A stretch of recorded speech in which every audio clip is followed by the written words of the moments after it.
I want to do a podcast about Christmas. I'm not stopping Christmas. No, with you, Christmas. Oh, so you mean you want us to do a podcast about Christmas? Christmas. Well, why didn't you say Christmas? I did. Christmas. Well, you can't say films, you need to say movies. It's a more broadly recognised Christmas. Yeah, don't worry about that now. Christmas? Well, we can't just talk about films we like. That'll be Christmas. Well, okay. What about films we don't Christmas? That sounds even more Christmas. How about this? Films we disagree Christmas? Okay, that's intriguing. So what? One of us likes it, the other one doesn't, and we discuss our opinions on the Christmas? I think you mean Christmas. Yeah, don't worry about that Christmas. But yeah, that's the gist of Christmas. Okay, I'm Christmas. Christmas. Could still be boring Christmas. Your Christmas. Well, I don't see how that's Christmas. Shall we do one Christmas?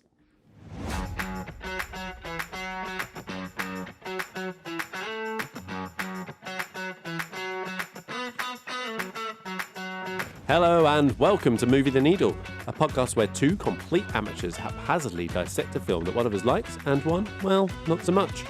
My name's Simon, and I'm in our shed with my good friend Carl, where we'll be explaining our opposing viewpoints and seeing whether we can movie the needle for one another.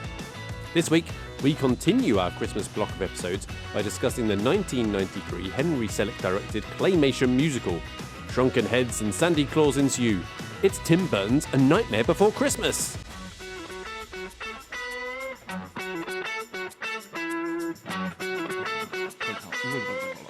Good you say. Yeah. Nailed it. I'd like to point out an error you made. No, fuck off, I didn't. No, not in the intro. Not the intro, okay, fine. In your text to me before you came up here. What, I said, did I say paninis? Yes, you said Not paninis. panini. Yeah, don't want any paninis, you said. Well, I'm like, what does he mean? Yeah, sorry, yes, of course. I knew as soon as you said that. Well, it's good because originally it said something more like penis. So Well, I mean, it would have been a yes, but I Same answer. I wouldn't have known whether Same it was answer. like Yeah. It's like but do you actually want the bread as well? I don't know. Yeah. But yeah, anyway, I enjoyed carrying a baguette over here. Didn't look like a mentalist at all. No, yeah. So it's good. You didn't have to wank it off in my doorbell. Didn't I? Didn't I Maybe have we'll post to? that clip. Yeah, I mean, maybe. Can you do that? Can you download Yeah, I Ring can doorbell? download the Oh, clips, shit, yeah. I didn't know that. You know, Yeah. people might like it. Well, Maybe maybe. that's how I'll make my money. Hell of a piece. So you've been around Italy there, haven't you? I mean, some of it. Did you have a sandwich when you were there? Did you ask for a panino? Is that a thing? Yeah, Yeah. yeah. It's definitely a thing. Yeah, yeah. But did you ask for it, or did you do the tourist thing? I can't say panino. They'll know I'm a fraud. Oh no, panini. Yeah. No, I mean, I think when I went to Italy, I had been doing the old Duolingo for Italian, so I was trying very hard. Yeah. I've told you my story. I've probably not told the pod the story of this before, but biggest language fail or humiliation point where we're in Italy. Where were we?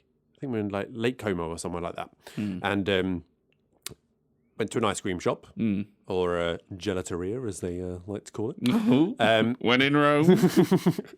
And I ordered the ice creams in Italian. We've had our conversations before about Spanish and knowing what the right bloody term is. Don't worry about that. It was the flavour that I went a bit wrong on this time. So I wanted to order peach ice cream. God, it's gone a bit Blues Brothers at the moment, hasn't it? It has a little, I don't know what they were doing there. Yeah.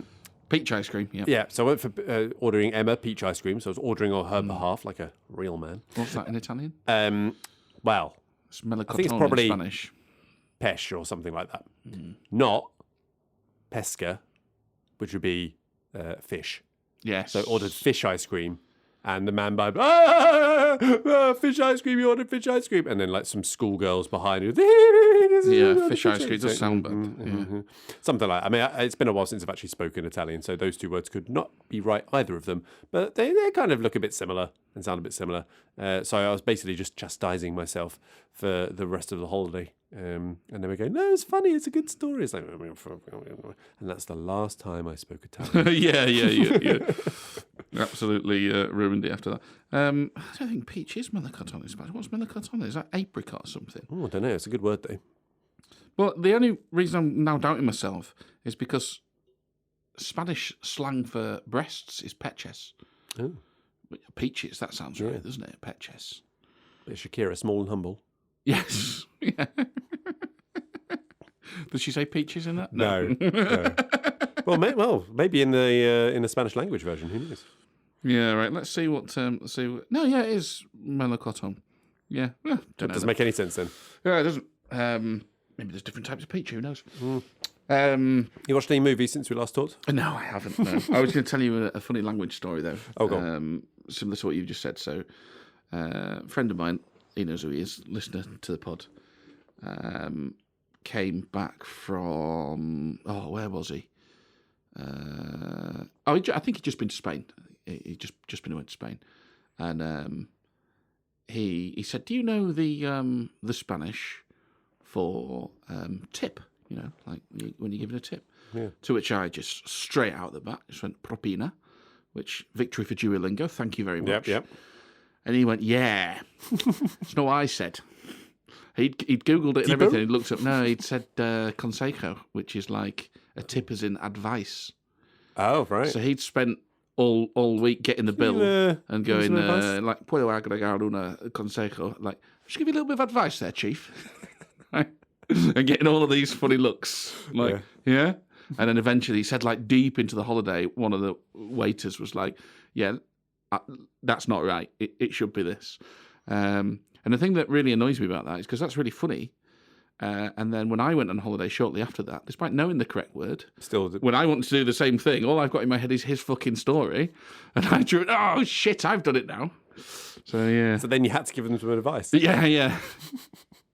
I advise you to add this amount of money onto the bill. Thank you. Yeah. I think I've used that correctly. Thank you very much. Yeah. Played for that. Yeah, played for that. Anyway, sorry, films? No, I haven't watched any films.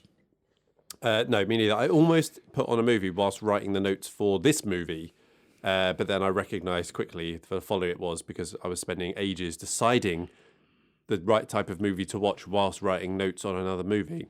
Yeah, you were saying about your watch list paralysis as well the other day. I don't know what it's just at the minute as well. Like I have lack of decisiveness generally in life, and it's going into film. So I basically went, oh yeah, I need a short, light one. Maybe I've seen it multiple times, so it's just on in the background. Oh, what could I go? It's like 15 minutes later. It's like I could have like polished off these notes by now.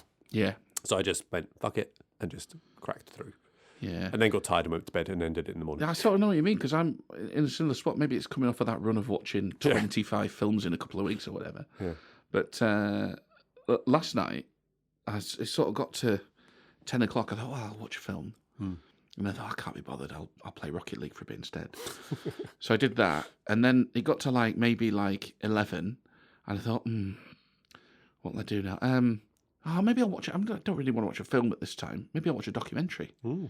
Nice hour long. So sort of hopping around trying to find, no, can't be bothered. It gets to 11:30. I'm like, do you know what? I'm going to have an early night. And that's an early night for me. I'm going to have an early night. Look down at my phone. Get up to bed. Oh, it's 12:20. Where the fuck did that go? What were you doing? Just pissing about. Just lost the evening to nothing, basically. There life. There we go. So, friend of the pod, Will, got in touch. Oh, yeah. He's listened to the Mexican episode. Oh, yes. He's not happy. Just for a moment, I forgot. Seems to think he's been incorrectly named as the person who apparently hates Mexicans. No, I've got the evidence. He was also a bit annoyed that your friend, who knows who he is, as you keep saying, retained his anonymity when he actually shat himself, whereas Will gets the full. Well, it's different friends. I just never. I just never call. I've got more than one friend. Yeah, two's more than one. I mean, I didn't believe you had one. Yeah. But fine. But he did message me and say I did stop listening at the point I was slandered. I've just started listening and listened to heard the apology now. So yeah. So yeah, that was fun. So I haven't been contacted by his lawyer yet, but we'll see. Yeah.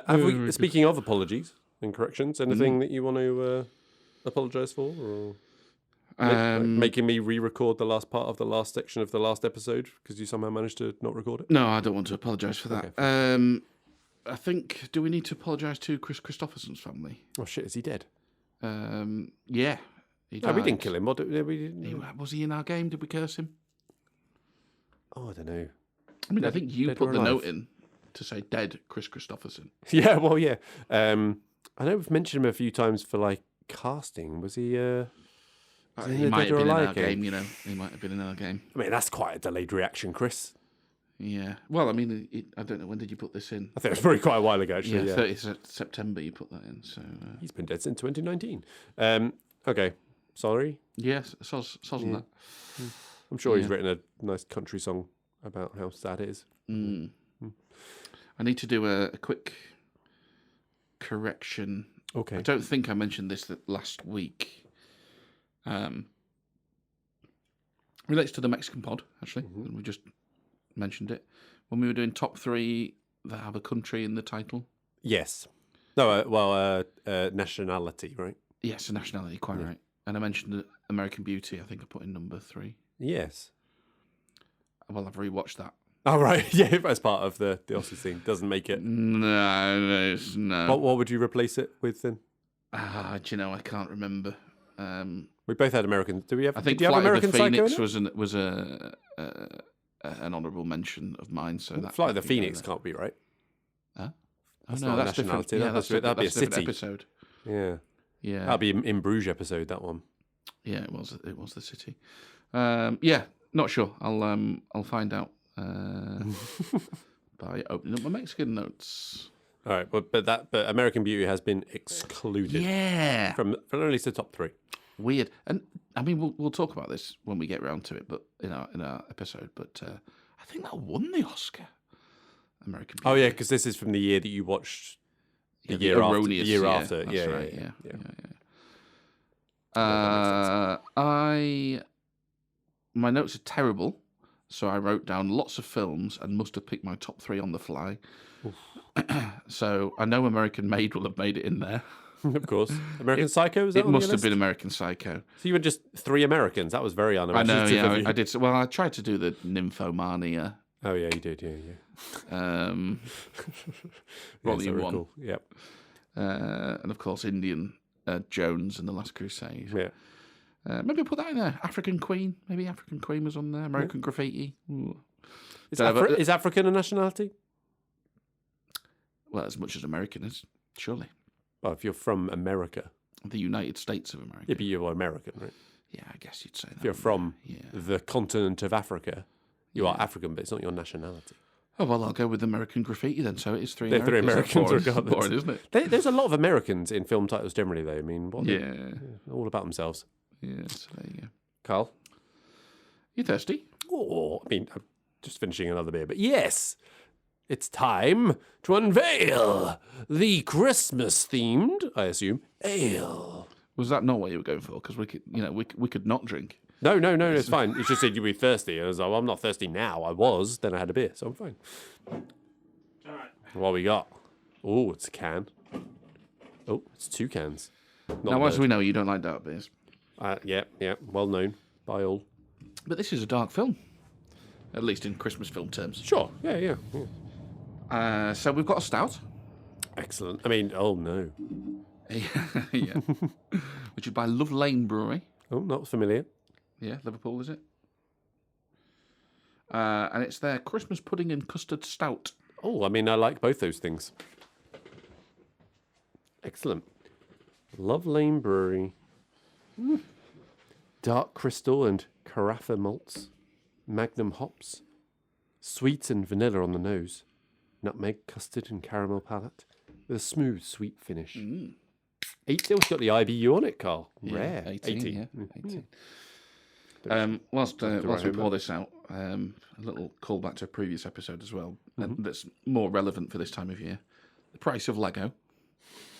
It extends to the fucking advent calendars as well, doesn't it?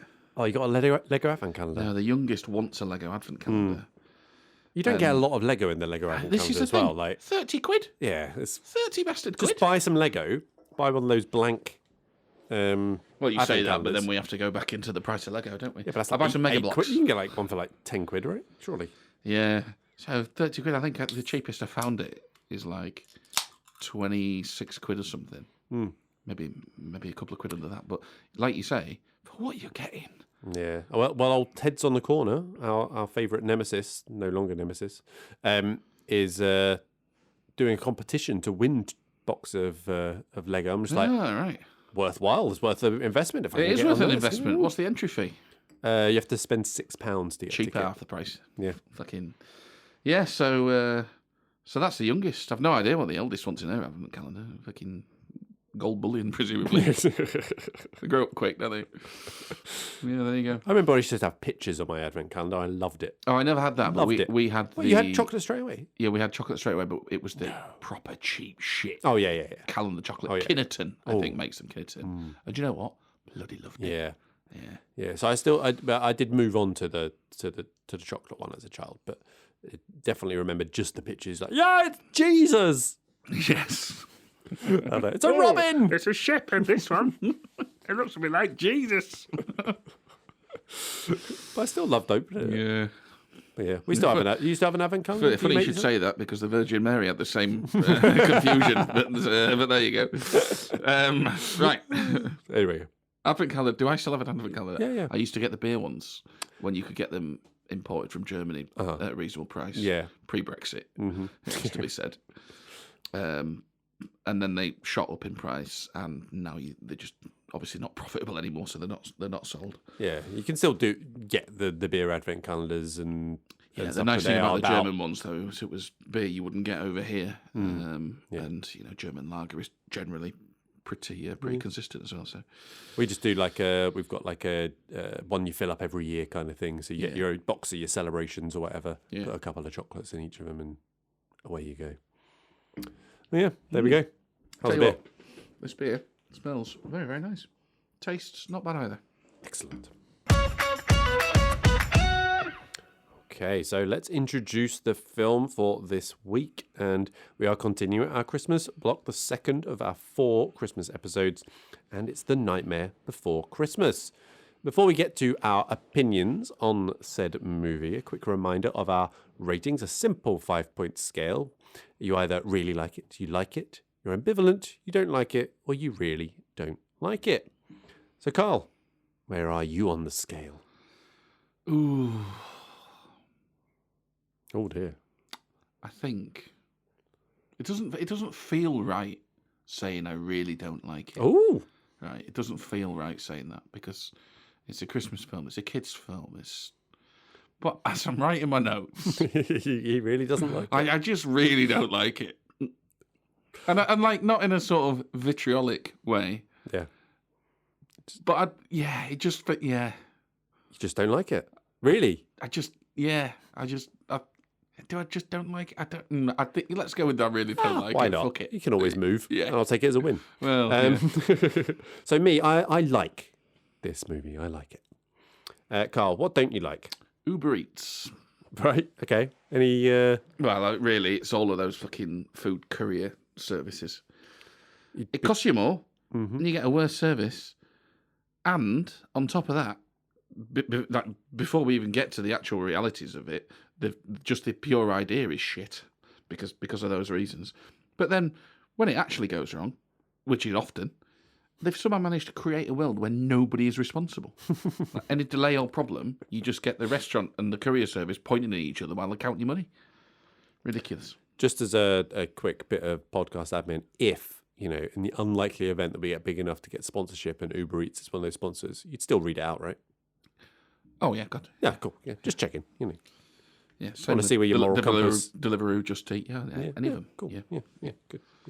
The only thing I wouldn't do in the unlikely event we ever get sponsored, I think, is read out some gambling. I think gambling. Yeah, gambling. Yeah, I think even when you read out the when the fun stops, stop, and all of that. Oh yeah, gamble away. Those seriously affect yes, yeah. Anyway, what about the movie you don't like, Carl? What's the movie? Oh yeah, right. Sorry. Okay. Keep it tight. Remember, keep it tight. Yeah. 60-second clips. Yes. It's a musical, mate. It's a musical, so we're off to an awful start. And sort of picking through that, like what else is going on? All the positive reviews for this, by the way, and we'll see how your opening statement shapes up are just like, oh, stop motion, isn't it amazing? Yeah, but fucking what else is there? The rest of it's crap. So, yeah, there we go. Oh, that was short. Hold on. So why I like it. So this is a movie I've got very fond memories of. Let's try that again. This is a movie I've got very fond memories of. One of the first DVDs I owned. It was solidly in the standard Christmas rotation. And I like that it's not your traditional Christmas movie as well. So before rewatch, I wrote down, as I've started to do, my initial thoughts or preconceptions of it before I rewatch. I wrote down that it was fun, had some great songs, and it had that Tim Burton aesthetic creepiness that I thought was a great little addition. Now, having rewatched it in the last few days, all of that stands, and yes, it could work as a Halloween movie as well with its gothic Tim Burton styling, but it's got some catchy songs, it's a visual treat, and at only 1 hour, 16 minutes or so, it rattles along nicely. What's not to like? All right, good. That's a lie, by the way. I would read gambling things out. I'd do anything for money.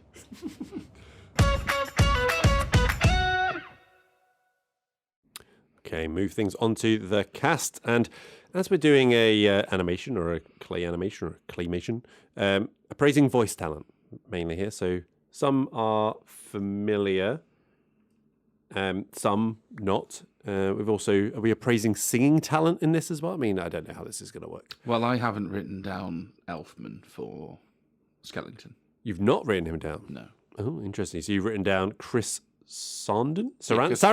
Yes. Obviously typed that wrong. Yeah. Chris Sarandon. Because he's the one that's actually voicing him as he's speaking. Yeah, he probably sings more than he speaks, though. Yeah, maybe. Or at least very close to 50-50, if not more. Right, I mean, but the thing is, though, singing is a different thing to voice acting, though, right? Yeah. Well, apparently so, because they didn't cast him as the voice actor as well. Apparently a bit wooden. That's interesting, because I thought Chris Sarandon was shite. Yeah. Any particular? Well, some of them are okay in this, and I've got some positive notes on a couple of others. But Sarandon's the weakest for me because he plays it, because obviously it's this weird gothic sort of world thing, otherworldly thing. He just plays it like he's voicing a normal human. He's playing it like straight, just some average American. I don't know. I thought he's got a bit of like, he's got a bit of haunted, like, whoa. No, I didn't get that. I thought his voice didn't fit the character at all. I think there is a little bit of a disconnect between the singing voice and the speaking voice as well, which is always a little bit off-putting. Yeah. And he does speak. I think he does speak less than he sings as well. So it's almost like, oh, that sounds different and weird. Yeah, I didn't really have any notes necessarily. This is the difference between us, all right? Because I'm suffering through the songs and doing my best to ignore them. You're enjoying those, so I'm going finally speaking again. Right, let's see what he's got to say. Oh, yeah. So I did write down about Elfman, who obviously composes. This is a composer. I was like, I didn't really think composers sung, but of course, I guess depends on their background. He was the lead singer of the band Oingo Boingo in the 80s. Familiar with them? No, that must be. Aren't the characters in this called something similar? I imagine there's probably some Oogie Boogies or something. Oh, Oogie Boogie. Yeah, I don't think that's probably the. Okay. Yeah, that's just Boogeyman, isn't it? Like, I suppose so. Yeah. Bogeyman, whatever. What about Sally? Catherine O'Hara. Let's try that again. Yeah, she was better than Sarandon, I thought. You like Catherine O'Hara, though, right? What else has she been in? Home Alone. She's the mum in Home Alone. She's the mum in Home Alone. Yeah. I do like her. Yeah. She was better, but I did think she still played it a little too much like a real person. I wanted a sort of more wistful sort of, I don't know, like Away with the Fairies type. I don't know, weird voice, I suppose. And we've talked about this before, that voice acting is a skill. Is a different thing to normal acting. Hence why you can get these big blockbuster animations and stuff, and they just hire big actors to do it, and it's not quite as. This was my problem with Super Mario Brothers. I mentioned this last week that I watched. Yeah. So Chris Pratt is actually quite good as. Was he in that as well? Because he's in Garfield as well recently. He's Mario, and he's actually quite good as Mario. With the weird thing of, obviously in this one they've made him American, So you have this weird like juxtaposition of him. He's just been American, but he fits the character quite well. Like, and then every now and Mario, then, it's me, Mario. I was like, oh, okay. Charlie Day is in it as Luigi. Charlie Day, British guy. No. Charlie He's in Day. the guy out of Always Sunny in Philadelphia. Charlie Day. Yeah. He's again quite a good fit for Luigi. Then we have Jack Black as Bowser. Right now, Jack Black, talented vocalist and all the rest of it. When he's doing growly Bowser, he's really good. Good voice actor. But because they've got Jack Black voicing Bowser, they've gone, we better make him sing. Yeah. And it's really weird when Bowser starts singing, what are you doing? Why is he crooning about peaches? But then the worst of it is Anya Taylor-Joy, who plays Princess Peach. Anya Taylor-Joy, great actress. Great actress, shite voice actor. And it's like, if you can't get the person that personifies this character, so they don't really have to act, if they're not playing to type, get a voice actor. Which is odd, right? Because for something like, we are going to talk about this film at some point, but for Super Mario, it's all... Why are we going to talk about this film? It's got an audience. You don't like it? What? No, not this film. As in, we're going to talk about the film we're meant to be talking about at some point. Nightmare Before Christmas, yeah. But like Super Mario Brothers and stuff, it's got its own audience, right? Like it's kind of a lot. You don't need to attach names to it. That's what I mean. Yeah, like people will go see it because of that, not because it's Chris Pratt and Anya Taylor-Joy and Jack Black. Like, and particularly who's going to be going to watch it? It's weird. I mean, I guess it's a studio agent type thing. It's all, I don't know, but But sure, it's more expensive for the studio. Like you could just get voice actors who would be cheaper, and probably better to be able to do it. But anyway, we get away. Catherine O'Hara. I really struggle with her name. Apparently, do like her. Thought it was a bit better than Chris Sarandon, but still a bit meh. What about you? So I think she's always good. I'm quite a big fan of her and some of the comedy things that she has done. Quite a low key voice performance. Like it's fairly the character itself is quite a gentle, quiet character. So and actually doesn't speak that much really either. Just stalks our protagonist. Stalks the protagonist. Yeah, unsews her own arm, that sort of thing. So it doesn't compare to her prime performance in a Christmas movie, Home Alone and Home Alone 2. But she's got nice. But yeah, fine. Like I didn't know real. I struggle with commenting on voice actors. You got any more? William Hickey as Dr. Finkelstein? Oh, Joseph Fritzl. Yeah. He fit the character. Yeah. So a great voice for a filthy pervert. Yeah. Yes. Let her out of the basement, Joseph, for fuck's sake. He fit the voice and worked very well. Yeah, liked it. The only other one I called out, and it was I didn't realise until I was looking through the cast that he was in it. It was Paul Rubens, old Pee Wee Herman. Oh, okay. It plays one of like the little kids, right? Called Locke. Didn't notice, but he's obviously got the old Tim Burton connection because he directed Pee Wee's Big Adventure. I've got one more, and it's Glenn Shadix. Oh, they play Glenn the mayor for the mayor. The mayor's the good. Useless bureaucrat. Yes, and again. I don't know his credentials as a voice actor, but the voice really fit the character. Yeah, I thought he was good. Yeah, always on the verge of being completely unhinged. Yeah, as well. Yeah, he was good. Yeah, cool. Did you do recasting? I did do recasting. Okay, good on you. Because I didn't. I just wrote nah. Because I didn't know where to go. As I've said before, I do the work. You do the work. So yeah, Chris Sarandon, Skellington. Like for some reason, I look at this and I don't know whether it's like I mean, it can't be a Beetlejuice, not Beetlejuice, fucking Rocky Horror Picture Show, like weird thing, because I've not seen that. It can't be that, but for some reason I look at Skellington, I see Tim Curry, and I can imagine Tim Curry doing the voice. But my actual pick would be the bloke who did Salad Fingers, David Firth. Yeah, you having that? I remember Salad Fingers. Yes. That'd work, wouldn't it? Yeah. Yeah. I don't know. Yeah. Yeah, because he's the weird spindly thing. Like, I'm here to inquire about your Christmas.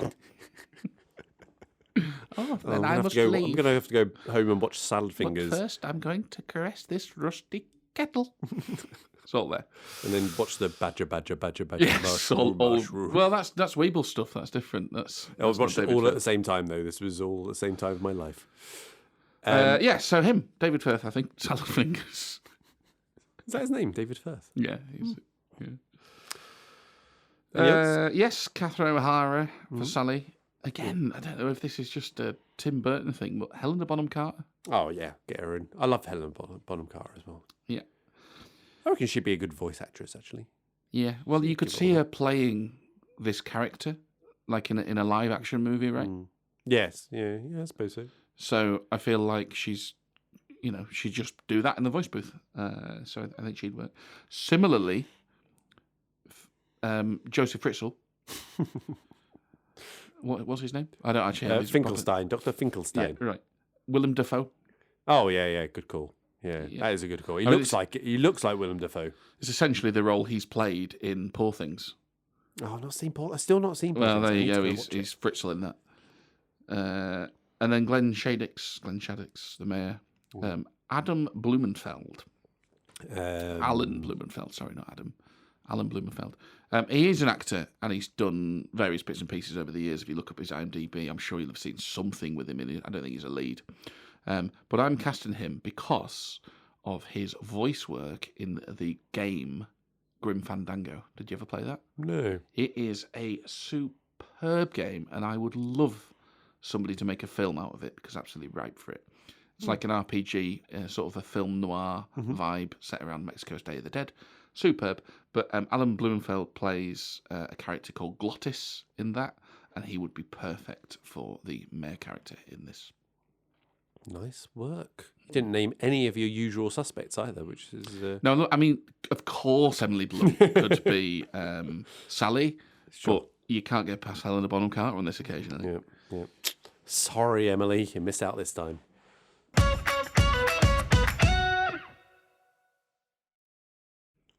Okay, let's move on to the production. And this is directed not by Tim Burton, but by Henry Selick. His other movies, two other sort of claymation ones, or at least style, James and the Giant Peach. You watched that one? Long time ago, yep. And Coraline. No. You not seen it? No. Oh, I mean, it doesn't have songs in it, so you might like it more than this. That's a better start. But it's a good one. I'd read that they basically were dual directors, with Selick doing the stop motion, taking charge of the stop motion. So Burton wrote aspects of it. He wrote like the long poem that it was based on, wrote most of the script, but he was directing Batman Returns and doing pre-production on Ed Wood. So Selick basically said, he came up like 4 or 5 times over the 2 years that it was filmed. So he wasn't there all the time, but his fingerprints were all over it in that way. And it obviously gets the Tim Burton's Nightmare Before Christmas, even though it's basically a Disney film. Well, he was definitely the one, wasn't he, that was championing it for years, Tim Burton, trying to get it made and all that sort of thing. And... Yeah, I mean, when he was a Disney animator, I believe this is one of his things, and they basically go like, oh, fucking hell, no. And then, like, he'd obviously done Batman, they were like, oh, people like this thing. Cool, let's do it. There's a funny bit on Batman, though, because people liked the first one. Yeah. Because the studio had him on a real tight leash. And they let him go, did they? For Batman Returns, they went, oh, that's gone down really well. Yeah, you do your thing, Tim. And he went fucking overdrive on the Gothic to the point where, like, McDonald's were complaining because they couldn't sell the toys. Because the penguin toy? Yeah. They were complaining, like, what are we supposed to do with it? Like, kids are scared of this film. They're coming in and they're, like, seeing the posters and they go, no. So for the third one, the studios turned around and went, Tim, I'm sorry, you cannot direct this one. But since we're contractually obliged, you can hang around, and you can pick the next director. Yeah, Schumacher comes in, and it was Joel Schumacher he picked, and apparently they worked much more closely with the sort of money with the likes of McDonald's and whatnot to say, well, look, we've got to create some toys. Let's make this something kids will like a bit more. So, yeah, he's a weird guy, isn't he, Tim Burton? He's a weird guy, but it's his thing. He's made a life out of it. Yes. Good on him. So let's talk about the music / songs of this. Your favourite bit. None of the songs did it for you? None of them? Not a one. Really? I thought there's some absolute bangers in there. So this is Halloween to start with. Absolutely not. Good Longest 4 minutes of my life. Right. I thought because of the way the music is in this, like we're not just singing songs.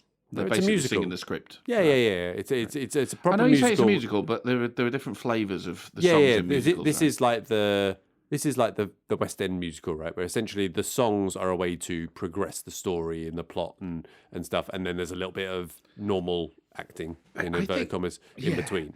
I think it's a bit more absolute than that, right? Because a song can progress a story, you know, and you can have a bit of a mix, right, where you have sections in a song where you just drop in a couple of lines to move things along. These, to me, are much more about they're literally singing the script. This starts from a script that they've turned into a song, rather than the other way around. Now, I don't know the creative process, but like it is so prose heavy, right? I'm like, no, I can't be doing with this. This is my most hated form of musical. Yeah, and this one seemed to go on forever, and I paused it and looked, and it was 4 minutes, and I thought, Christ, how is this only 4 minutes? We're only 4 minutes in. There's quite a lot of that. It doesn't start right at the beginning because there's a bit of a sort of intro-y, So it's even shorter than that instrumental bit as it goes before it then kicks into This Is Halloween. But not even What's This? Because that's proper like that's the worst one. It's the campest one of the lot. Yeah, it's like Christmas Wonder. I thought you'd like that because it's all like discovering. Oh yeah, the great things about Christmas. Camp West End nonsense. No time for it. Not Kidnap the Sandy Claus. You don't like? Didn't like that one either. No. Oogie Boogie song, bit funky. Absolutely not. No. You're joking. I don't like any of them. I can't believe my ears. Like he's singing. No. No. Oh, crazy. So I liked. So there was what 1, 2, 3, 4 of those songs that I thought were top notch, great songs. Granted, there are some other there that are less memorable, a bit less effective, but they serve the movie to move things along, tell the story, explain how the characters are feeling in true musical form. Even if I think if you listen to the song standalone, they're not exactly hummable earworms as some of these other ones are, which I've been singing for the last few days. And I'm playing on Alexa in the morning, and Theo coming down and going, "Why are you playing this?" He's not a big fan of this film. I was just about to ask that, yeah. Yeah. I had a mixed reaction. I think he gave it like 3.5 stars, which is basically like the... shit on his shoe. Yes. Yeah. I had a mixed reaction. The eldest liked it, the youngest did not. But... saying that, he didn't used to like Muppets Christmas Carol, so there's still time for him. So yeah, I like the songs, but one of the songs, Carl, What's This? Got me thinking about a game that we could play, right? A classic case of coming up with a title for a game. All right, it's just the title. That's fine. I wish I'd have paid more attention. Yeah. Title for the game before coming up with, oh shit, how can I make this into a game? So, you ready for a game? Yes. Okay, so What's This? I'll give a number of movie-related clues relating to a traditional Christmas item. Ooh. And you have to tell me, what's this? Yeah, right. Okay, so there's 6 of them. So, number 1, what's this? Featured in a 20... hang on. Oh, right. Sing it. What? No. At least do the, what's this, what's this? What's this? What's this? But I'll probably just read the answer if I do that. That's the problem. All right, go on. Because it's red. Anyway, what's this? What's this? It's featured in a 2011 Chevy Chase movie. I'm not saying it. No. Featured in a 2011 Chevy Chase movie where this escapes and causes chaos in the city. Any ideas? It's 3 clues, by the way, so you don't have to get it on the first one. So I'm trying to get... It's not a movie. This is a Christmas... This is a traditional Christmas thing. Yeah, okay. Right. Right. Causes chaos. Ooh, shit. Chevy Chase movie. I'm not overly familiar with a lot of... No, I mean, you won't know this. I've never heard of it. Chevy Chase films. Yeah, okay, cool. Okay, second one. A call sign in Top Gun. Right, okay. And the third clue. So in A Muppet Christmas Carol, it was as big as the little rabbit. Rooster? No, it's not a Christmas rooster. Oh, gather round, children. It's time to unveil the Christmas rooster. speak this year, Dad?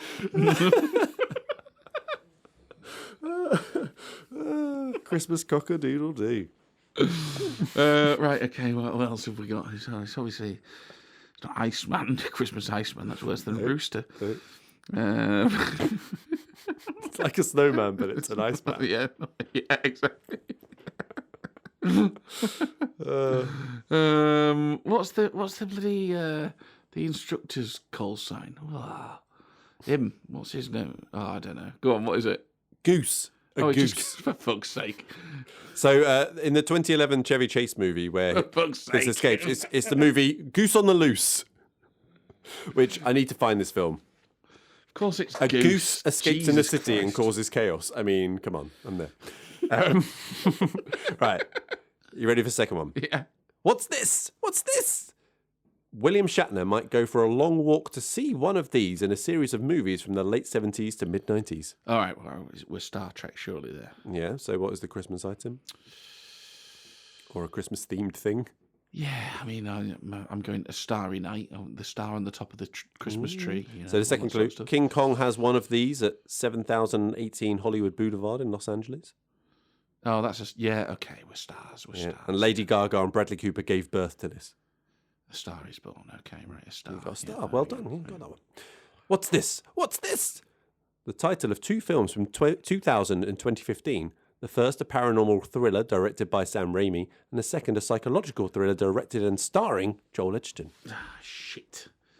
The Sam Raimi one's really going to piss me off. I don't know the Joel Edgerton one. Okay. Second clue, just so you can... So John Coffey had a healing one of these in the Green Mile. Well, like superpower. Yeah, the Christmas superpower. Yeah, the good old... Well, I mean, that's better than a rooster, isn't it? That's closer. And third and final clue, we consider Emily Blunt to be one of these that keeps on giving. Oh, right. Oh, of course, yes, the healing gift. There's a gift. What was the first clue? The title of two films from 2000 and 2015. So Sam Raimi. Just the gift. The gift, yeah. The gift. Okay, yeah. well, I didn't know that. So. Yeah. Okay, number 4. What's this? What's this? Colin Farrell and Paul Mescal might say this when asked how many more golden rings there are than turtle doves. Well, 3. Yep. Bradley Pitts starred in a movie in 2011 which had one of these made of life. Bradley Pitts, by the way, I'm so pleased you've taken to that because that's a League of Gentlemen joke. Oh, good. And you hate it when I bring that up. So, I've never seen it, so, you know. Sorry, I completely ignored you when you said Bradley Pitts. What do you say after that? He starred in a movie in 2011 which had one of these made of life. Made of life? Yep. The fuck? Okay, what's Third the one? Lee Mubai and Jen Yu fought whilst balancing on one of these. Bamboo tree. Or a branch, I suppose. So what was the first answer to the first clue? 3. Yeah, and where's Colin Farrell and Paul Mescal from? I have no idea. Oh, Ireland. Yeah, so how would you say 3 in Irish? Oh, tree island. Tree. Joe, it's just tree. Right. Tree. Christmas tree. It's a tree. Of course. The fucking theme of the game is Christmas. Yes, you do keep forgetting the whole yeah. So yeah, it's tree. Okay, number 5. What's this? What's this? Director, first name Richard, might have improved Scrooge if he'd included some of his namesake. Oh, yeah, Donovan Blitzen, isn't it? It's the old Donovan Blitzen. So? Reindeer. Yeah. So the other clues would have been Ben Affleck played these games in a movie from 2000. Reindeer games, not seen it. Yep. And Gene Kelly might have been singing in this, darling. Singing the reindeer. Yeah, very good. Yeah. And the last Different one. connotation, that, isn't it? The last one. It's like he's had to climb inside a carcass to keep warm because he's been stranded outside somewhere. And to keep his spirits up, he's had to resort to song. You watching that movie? This is like a play on like Empire Strikes Back and Singing in the Rain, where he like slices them open. Yeah, that's right. Yeah, that's exactly right. Okay, last one. This has only got 1 clue, so I couldn't come up with 3. Okay. It's very easy. What's this? What's this? Hollywood might be described as this kind of town. Fucking hell. All right, tinsel. There we go. Well done. Right. You try and come up with 2 other movie-related clues that have tinsel related to it. It's difficult. Well, Anyway. you've got the children's shoe collector in Wizard of Oz. What? The Tin Man. Oh, I suppose. Yeah, but how would you get the sill in there? Well, I don't know. Yeah, exactly. It's difficult. So you got. Let me just top them up. You've got. You didn't get Goose. You got Star. Hansel and Gretel. There's something in there, isn't there? You got Gift. Did you get Gift? 1, 2. I had a stinker. I think it was 4 out of 6. I think you're 4 out of 6. But Christ Almighty, it was hard work. I'm quite proud of myself with the 3 tree one. But hey. Yeah. Anyway, that's the game. There's a rugby player called Billy 12 Trees. There is. And they used to call him 36. Nice. That was his nickname at Leicester Tigers. 36. Given to him by the Irish players. Of course. So we've talked about this film being claymation, and your observation that that's basically the only reason people like it. And now I did read a lot of positive reviews to try and find out what I was missing, and my oh my, did that come up a lot. Any 5 stars that didn't give the 250 words and just said, yeah, claymation? Well, I did stick mostly to reading the critic reviews on Rotten Tomatoes this time round. Okay.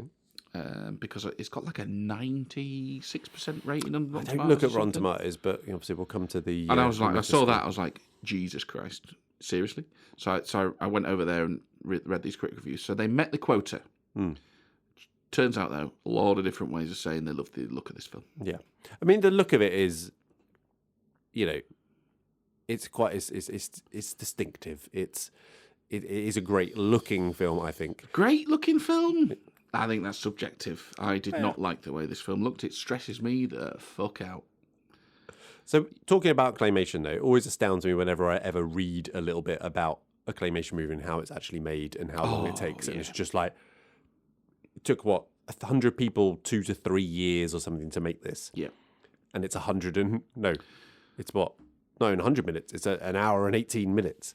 Yeah. The attention to detail, the intricacy, the size of that task, the thought of it alone makes me itchy. Yeah, 100%. So one of the reviews I watched, actually, rather than read, somebody made a really good point. They were talking about how good the stop motion is in this and what goes into that, just as you've said.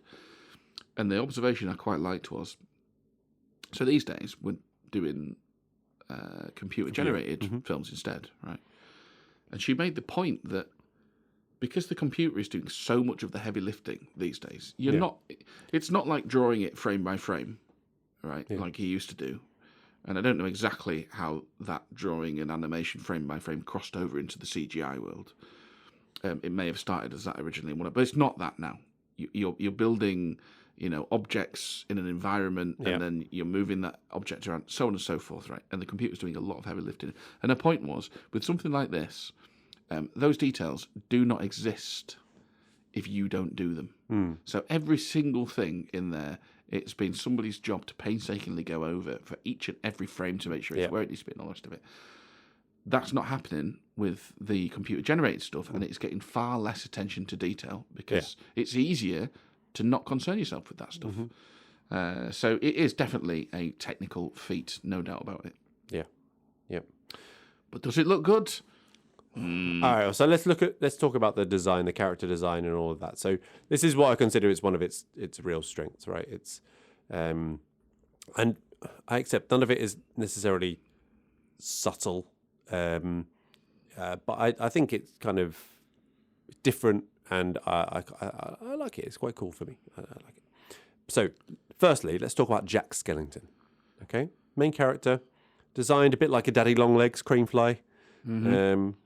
Manages to get across a lot of expression, even with no eyes, just empty skull-fuckable eyes. I say that because there is some weird, again on Letterboxd, some weird fetish stuff about Jack Skellington again, just like. Was anyone else having the old sexy feelings about Jack Skellington? Yeah, that was Zootopia, wasn't it? It was, yeah, with the sexy fox. And the things the sexy fox. The thing is, look, I'm not a furry, but were they starting this out with I'm not a necrophiliac, but yeah. So yeah, it's very, very, very, very strange with that one. But, I don't know. I've got a bit of a resemblance to Jack Skellington in my proportions. So I'm kind of thinking my luck might be in on Letterboxd. Start putting some pictures up. I kind of don't mind the characters. My issue with the design, the physics in this stress me the fuck out. The physics? Wow. Okay. And the not just the physics, but the overall sort of like low budget, weird, like it's been thrown together with whatever trash they've got lying around. Are you familiar with the clangers? Yes. Yeah. I thought it was like a cross between Peppa Pig and the clangers, right? Because you're familiar with Peppa Pig, right? Peppa Pig's house sits atop on top of a an hill, extraordinarily steep hill, and it's just constant peril whenever the kids are playing outside in the garden. Anything at any moment could roll away. I'll say this as well. Daddy Pig's clutch must be fucked driving up that hill every day. And there's loads of that in this film. These like this weird all right. And then you've got that aesthetic of like the clangers where it's just everything's just weird and patchwork and thrown together. And it stressed me out. Although I did manage to amuse myself with that crossover as I was watching it. Yeah, I'm sure. Because I thought at any moment we're going to cut back to Fritzl's house, his lab, and he's going to pull back a curtain and we're going to see Daddy Pig fucking the Iron Chicken. I mean, why are you laughing, Daddy? No reason, kids. No reason. Just carry on watching the film. Wow. No, it's not for me. I was just like, oh, this is weird. I don't like it. I mean, I can understand that, to be fair, but I think there is a lot to like. It's leaning in heavily to its aesthetic that you say. It's going all in. Yeah. Sally, I want to talk about Sally as a design concept. So I think it's a pretty dark concept when you consider it for a second. Isn't it? Jesus, yeah. She's a Frankenstein's monster, basically, reanimated creation that's been sewn together, like even down to like the way she moves is a little bit disjointed, and also fits that claymation style perfectly. And she's like, I mean, I don't know if this is true of Frankenstein's monster as well, but. And she's like self-aware as well, isn't she? 'Cause she's like, "Why don't you make another fuck doll, Daddy?" Yes, or whatever. Which he does. Yeah, which he does, and then you can stop fucking me or whatever she says. I forget the exact dialogue. That's pretty much it. Yeah, it's akin to that. Yeah. But I think she's actually she's quite sweet character in a way. She's trying to murder him. Not just make him sleep with it. Just sending him to sleep for a little bit, just so she can go and experience the world and look through her binoculars at Jack getting undressed. Yeah, that's right. If you look past the constant poisoning and the stalking, which I do, yeah, then it's fine. And Frankenduck or Finkelstein or what did you call? Oh, Fritzl. Yeah. Frankenduck, isn't it? Yeah, I thought it looks a bit like a duck. Yeah, I suppose he's got a bill thing going on. Yeah. But just the fact his brain, his head is just, you could just expose it, just scratches his brain. It's just a nice little thing. Yeah. Like you've already said, I don't diss it for its lack of attention to detail. Yeah, and the mayor even as well. So two-faced politician, literally a two-faced politician. Yeah, a bit on the nose, I know, but I liked it. No, it's good. The happy and sad sides are both really creepy. Yes, matching a politician pretty well. Oogie Boogie, what did you make of Oogie Boogie with his basically a stitched-up sack of worms? Was it worms or insects? Yeah, whatever, a mixture of all that stuff. He was pretty creepy. Yeah. Yeah, I mean, was he any more creepy than the rest? I don't know. Yeah. Sandy Claus? All of it made my teeth itch, mate. What about Santa? Representation of Santa. Oh, he's a right cunt in this, His wasn't he? Tiny hands and feet. Absolute cunt. A merciless killer. A merciless killer? Yeah. And the bugs running along at the end. Oh, he does. Yeah. Have that, you bastard. Yeah, he's a hard ass. Yeah. He's got a heart of gold. Yeah. And, I don't know, balls of steel. Yeah. That's what he's got. He's also 90% belly in this. He's just like, just huge thing with just these tiny it's like a balloon. appendages. So yeah, I like all of the character design and stuff. I think it's really interesting. I don't mind the character design either. Other nice touches in the attention to detail in the sort of Halloween town. I quite like the cat alarm, where they just round the cat up. Yeah. which I thought sort of like the air raid siren. Yeah. And then I also enjoyed Jack cracking off a rib from his own skeleton to throw for his ghost dog as well. Again, just a little touching attention to detail there. Doesn't make any sense when you think it through because it's a ghost dog. You can't even fetch a bone. But there we go.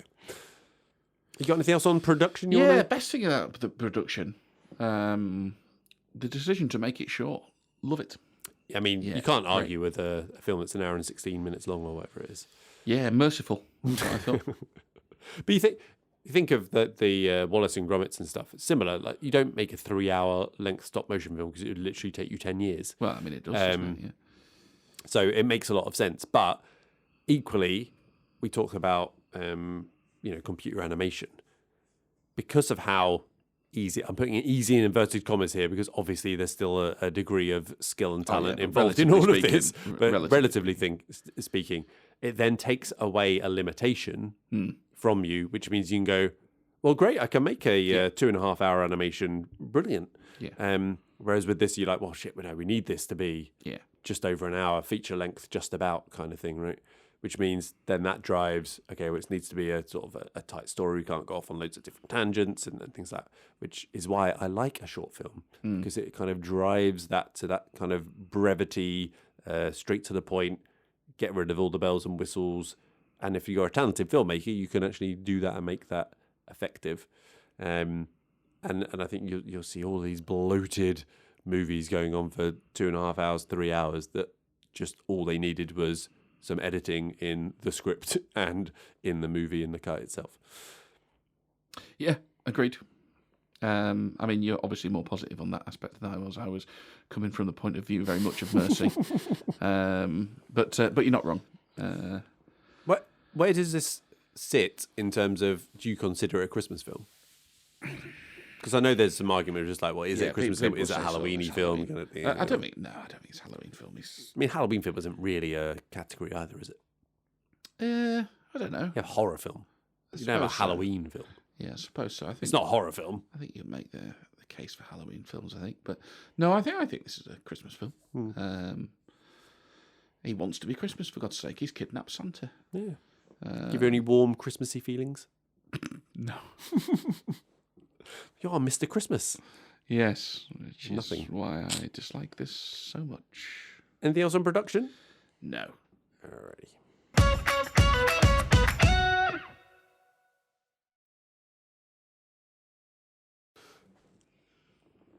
Let's move on to the plot. And I think this is quite a simple plot, right?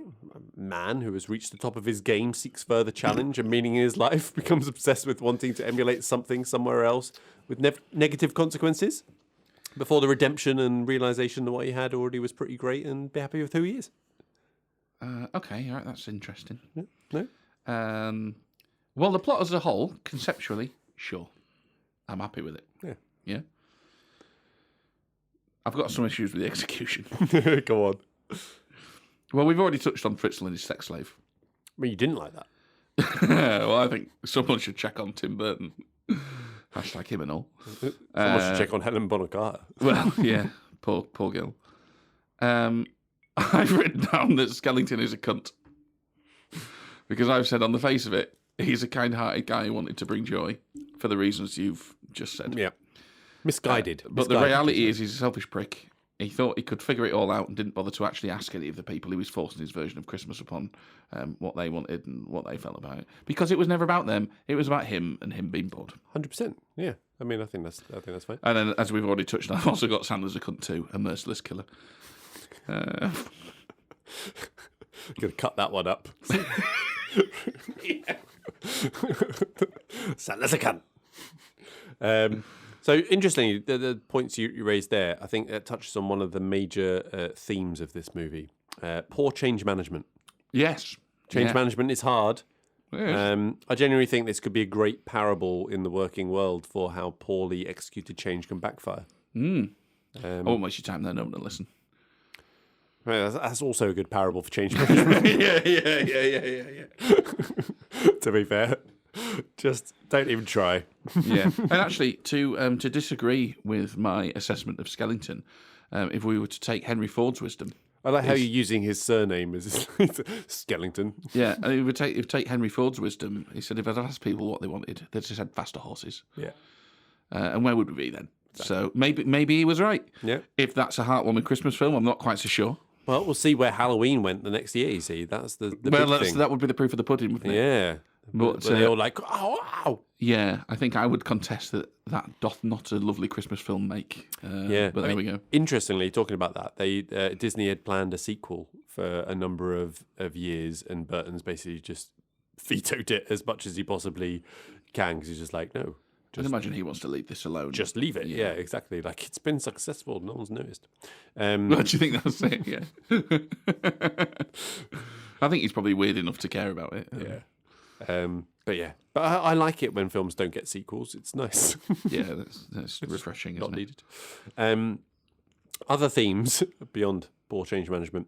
Obviously, loneliness. You've got your Finkelstein with Sally. He's just a lonely man, isn't he? He's just a misunderstood sadist, isn't he? Yeah.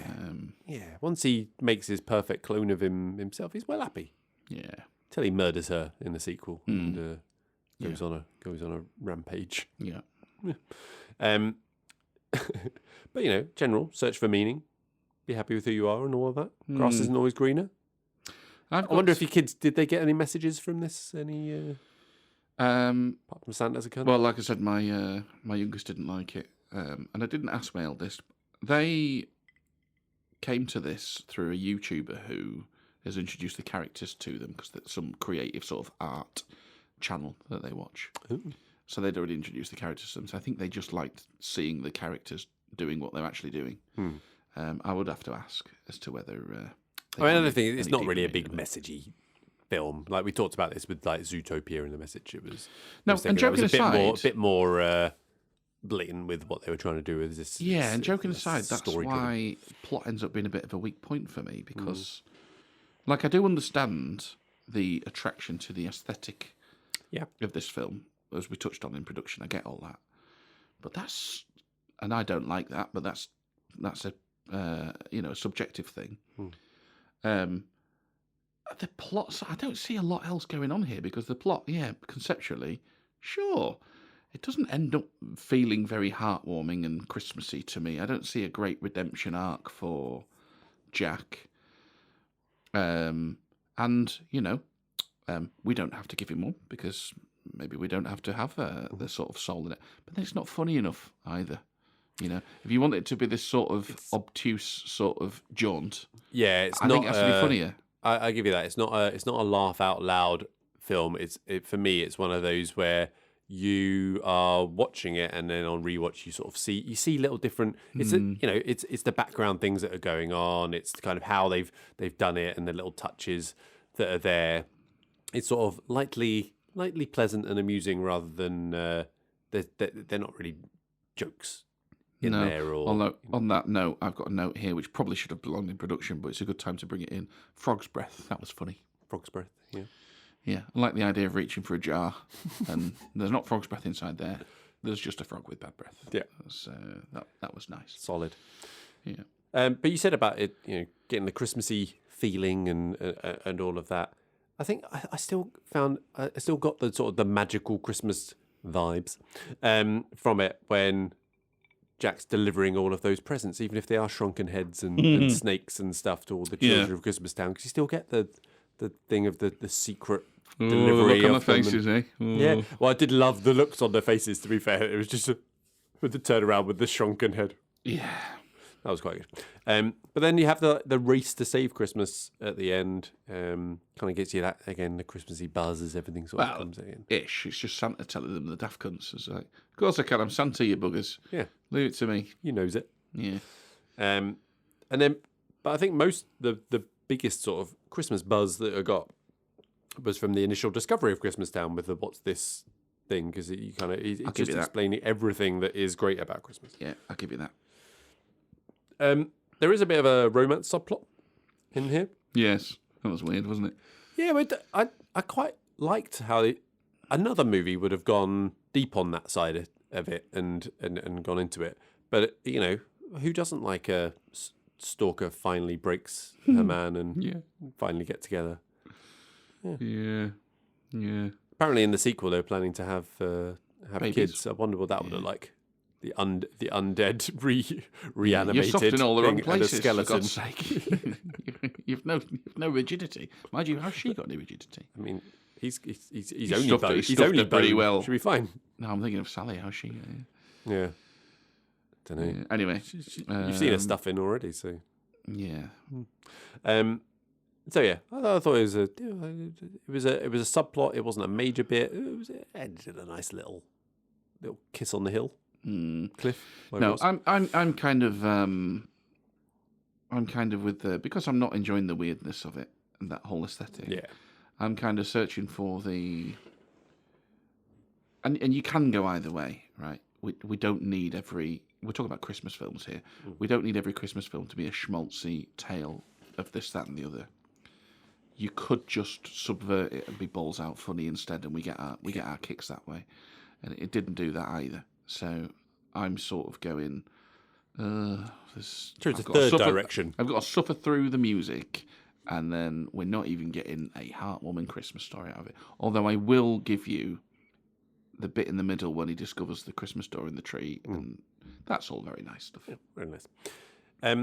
How threatening do you think it was in terms of with Oogie Boogie and stuff, nearly killing Santa and Sandy Claus, and viewed through a child's eyes? Yeah, was so- there any kind of No. threat and peril there from No, this? not really. So my youngest is usually very timid with this sort of stuff. She does not like stuff going wrong in that sort of way. And she wasn't that bothered about it. So I would say not very threatening on the basis of that. Okay, I thought I might have elicited a bit of No, and it may be just because she didn't like it. yeah, maybe not bought into it because Yeah, didn't so like she's it, sort of. I mean, she watched it all the way through. I'll say that she kept her attention on it. for 118. So I'd minutes. usually still expect her to be going. Hour 18 Like, is he gonna? She does this thing when we watch films. She goes, "Is he gonna survive?" Or whatever. Like, basically, tell me the end Yeah. so I can stop worrying about it now. Yeah, this is all right. And she didn't do that. This They all time. die. I know it's going to be awful when we watch a film where that actually happens, isn't it? Just Sure. watch to the end, love. Sure. Just watch to the end. Sure. Yeah. Where does this avoid the trap of the screeching peril that you've talked previously about with I animation? think it probably does. Yeah. Not really anything. like that, No, is I think we get away with that. I think that's more of a Disney thing. there? Yeah. Yeah. Fair enough. Any more plot-wise things you want to point out? No, just repeat all the grumpiness I've already said. There's time for that at the end. Yes.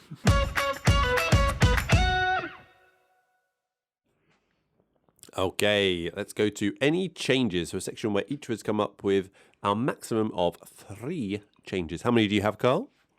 2. 2 changes for Carl, 2 changes for me. I'll go first. I'd like to spend a little bit more time in Christmas Town. It's a Christmas film. Let's spend a little bit more time there and experience the Christmas magic just for a little bit more. Yeah, I think that's a solid suggestion. Maybe have because they only really have the musical portion in that. There's no just acting, talking-y bit in there. Maybe you could just slot one in there just to get a bit more of that Christmassy buzz in there. Yes, I think that's solid. Now, obviously, I want to change the whole world because it stresses me out, but that's not going to happen. That would be a different film. So, as it is, I'm going to do both of these at once, and I've already said them. I need more contrition from Jack, and I need that to be a more sort of typically schmaltzy arc for him. Okay. Or Funny. I need it to be funny. A funnier, fuck knows how. I don't know what I would do and how they would do it in this. Maybe it is just more to, like you said, leaning into those bits that are going on, the little side jokes and the little bits and pieces. But yeah, I need one of those two things because the plot leaves me cold as it is. My second one is maybe, and this is a bit weak, but add in a few more memorable scene-stealing characters. You know, those characters just come in and they'll just like take over. They'll be crazy, but there won't be a major character. Because I was just thinking about the character. You've got Jack. He's obviously the main character. You've got Sally. There's not a lot about Sally. you've only got the mayor. He's kind of just, he's kind of there. And Oogie Boogie comes in at the end and does a bit of a scary thing. I feel maybe it's the funniness. Maybe it's the scene stealing funny character that comes in and adds some humour to it that maybe it's missing. I don't know.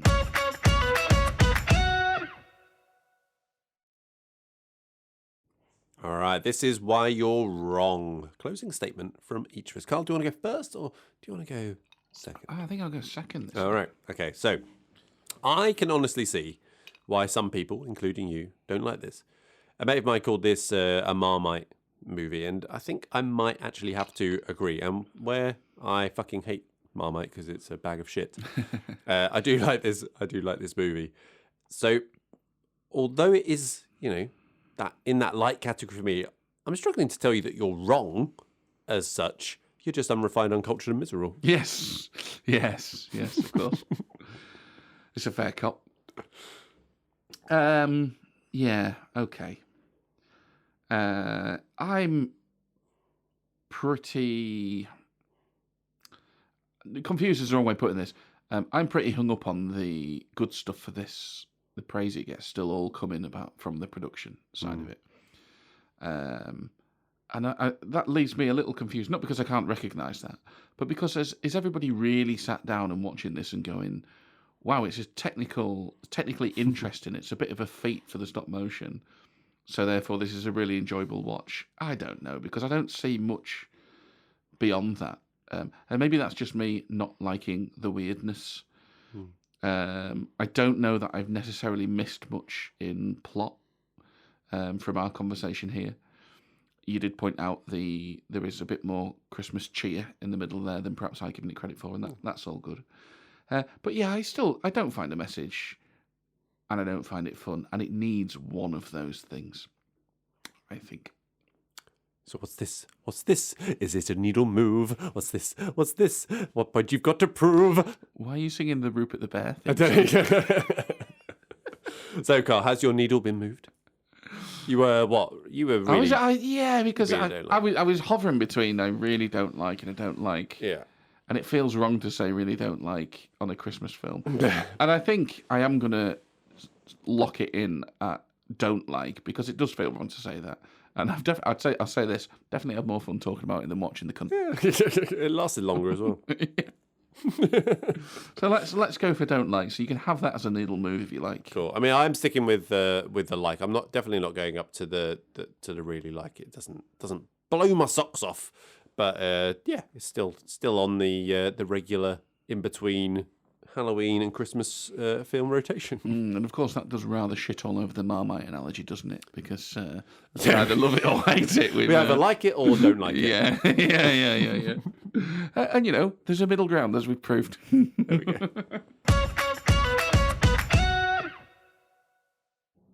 Okay, let's move on to the data section. How is there another fucking train? Incroyable. Indeed. Anyway, let's move on to the data. So the rating, so we've got IMDb 7.9, Letterboxd 4.0.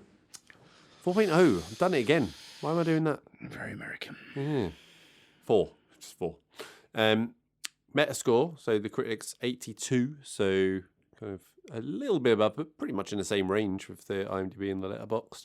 What did you say the Rotten Tomatoes? The Rotten Tomatoes, it was like 93, 96, something like that. It was crazy. So, Carl? I'm going to say now, all of those are way too high. I don't care how much you like this film, and I accept that the weird aesthetic and all the rest of it might appeal to you liking it. To put this film that high is crazy to me. Now, I'd written down 1. That's harsh. Yeah. Because I was basically in the camp of, I can recognise the technical side of it, but that's it. But you're not rewarding it for it. Well, you're going to get your marks there, and I couldn't find absolutely anything else. Yada, yada, yada. It's harsh. 1.5, 2, something like that. It seems like a 2. Kind of yeah. Thing, yeah. So I went 3.5, so on the 7 out of 10 kind of route. You're pushing it, but I appreciate your nuance. Yeah, I mean, it's one of those. Like I could call it. It's in that range of 3.5 thing of just like I like it, but it's not right at the top of the ratings, the 8 to 10 range. It's a bit of the Wizard of Oz syndrome, innit? It's like, don't care what your attachment is, it isn't that good. Yeah, calm down. It's difficult to detach that from that. Wow, that was fucking eloquent. It's all there. Eloquent. Yeah, I'm saying all the right words, just not necessarily in the right order. Nominations. It got one nomination in the Oscars. Best visual effects. Fair enough. What did it lose out to though? Oh, it lost. Jurassic Park. 1993. So Tough gig. Yeah, tough gig. Yeah. I mean, you're not going to be Jurassic Park. Sorry, Tim. Visual effects, are you? Come on. No, sorry. No, it took you 3 years to... Doesn't matter. Yeah, have you seen this? They've got fucking dinosaurs. Real fucking dinosaurs. Sorry. That bit where he stomps and the water go, oh, what? Rewatchability, Carl. I've put no. Okay. So I went very yes. Purely, it's less than 1 hour 20. Mm-hmm. It's always interesting. And there's some great songs in there. Like, you can wait on 1 hour 20. That's the last bit you've said. Because I was going to say, but you've forgotten it's a musical, aren't you, mate? Yeah. Yeah. You fully lean there's into some good it. songs in Fully there. lean Yeah, on I into like it. it. Yeah. So I say very yes in terms of rewatchability. I think it's very easy to watch. And plus, you can watch it at Halloween. You can watch it at Christmas. Whatever you like. Opens up a whole extra month of watchability. Best scene. Carl, what have you got? Well, I really struggled with best scene. On reflection, would it actually be, as you've pointed out, would it actually be the... What's this? The Christmas... No, it wouldn't be... Yeah, the Christmas bit where he goes... Well, I mean, I know he's singing that shit, but... No, so he is singing that shit, so I can't have it. No, I'll stick with my original choice, which was shooting Skellington out of the fucking sky. Oh, right, yeah. Oh, they're celebrating me. Oh, they're shooting at me. Yeah, they are. Yeah. So I did enjoy the scene of Jack leaving the horrific presents for the kids, in particular the shrunken head and the look of abject confusion. / like, am I meant to like this? On the little human faces. But just for its awesome look. So the second song of the movie where Jack ends up on the cliff top and it kind of unfurls in front of a full moon and he comes out on there. It's a brilliant looking thing there. I think it's on the front of the... My Peppa Pig anxiety was through the roof. Blu-ray. A beautiful little scene. But yeah, usually I'd go here. A funny scene or something like that wasn't necessarily there. Yeah. Best quote. Got anything good? Jack, please. I'm only an elected official here. I can't make decisions by myself. This is the exact same one as I have. Yeah, I don't have anything else. That is my one. We've agreed that. Good job we're not doing a quotes. Oh no, if we were doing a quotes little bracket thing again, that'd be fine. We wouldn't have to choose. We'd have it, but we're not. It's sail through. Favourite character? It's the mayor. It's the mayor. I'm going to go for Sally. I quite like her poisonous antics. In fact, she'll just cut off her own arm just to escape. Bit of a psycho. I like it. I don't know if cutting off her own arm to escape is psycho behaviour so much as the will to survive and escape the demonous clutches of Joseph Fritzl. She goes back to go get it. Yeah. It's Stockholm Syndrome, isn't it? Isn't it? Yeah. Were you on Fritzl's side when that news story broke? Oh, damn you. Yeah. He's just misunderstood. Just a family man. Yeah. Really into his family. He really loves her. He really loves that girl. Tearjerker, Carl? Very no for me. I think it's probably a very no for me as well. Well, so Jerker. The deviants out there. Yeah, exactly. I was going to say no, but you do see a lot of Jack's bone, so... It's a very no. Come on now. Some people, apparently, yes. You know, what's wrong with them? Rule 43, I think they call that. What's that? Rule 43. Rule 43. Which is, if you can think of it, there's porn that exists of it. Right. Mm-hmm. Why 43? I'm not sure. Okay, cool. I think it's just like a... Just randomly number. It's just like a non sequitur type thing where we pick out a random number, and that's funny in itself, sort of thing. I mean, it's probably true as well. But well, and if anything, doing this podcast has shown us that people will fuck anything, including Daddy Pig and the Iron Chicken. As long as it's got eye holes. Yeah. All right. We went for our top 3 this week. Our top 3 musicals. Now, let's just preface this, that's the right word, right? With I do like a good musical, and I have to emphasise the good part of the good musical. You, I would guess, not so much on the old musical. No, I suffer them. I will also clarify that I have not included music biopics, so essentially movies where there are songs within it, but it's basically them performing, that sort of thing. Oh, so you really Elvis, shine out. Yeah, Shine. Well, yeah, Shine. I guess, yeah. The Bohemian Rhapsody or anything like that. And so, Carl, you got an order? You got 3? I've got 3. Do you want to start with your number 3? Yeah, I'll give you my honourable mention as well, which is Coco. Okay, yep. Now, my number 3, I will say off the bat, is probably the best film on my list. The way I sort of approach this is like, which one do I want to watch tomorrow? Yeah. And this one came lower down than the other 2. So my number 3 is Lion King. So Lion King was on my just missed out, only because I've actively avoided Disney or Pixar movies as part of this, because we've covered that in separate lists, and I've got other sort of musicals that haven't come up before that are pure just actual musicals. But, I mean, can't argue with Lion King. It's fucking awesome. We've talked about this. Yeah. It's great. The songs also are great. Well done, Elton John. Yeah, they stand on their own, which is a crucial part of my enjoyment of musicals. Equally on Alexa played this morning. I was playing the What's This as I was making Theo's breakfast. The Rupert theme song. Lion King. And then Lion King, Just Can't Wait to Be King came on. Great song. Yeah, it was good. Great song. My number 3, Tick Tick Boom. Not a biopic of the Fresh Prince. It's an adaptation of the late playwright Jonathan Larson's semi-autobiographical account of his early career struggles. It's got Andrew Garfield in it on Netflix. Netflix made, I think it was. It's really good. It kind of really impressed me when I watched it a few years ago. 2021 film. You would fucking hate it. Not seen it, mate. Yeah, not seen it. But I loved it. Yep. Number 2? Now, my number 2 probably doesn't meet my criteria of the songs stand on their own so much. But I just love the rest of it. And it is the Muppets Christmas Carol. Yeah. Yep. It's on my list. Yeah. And I couldn't even tell you the rest of the song, but I really like the bit that, we're Marley and Marley. That's pretty much it. We're Marley and Marley. Yeah, that's good. Yeah. Something to the grave. Anyway.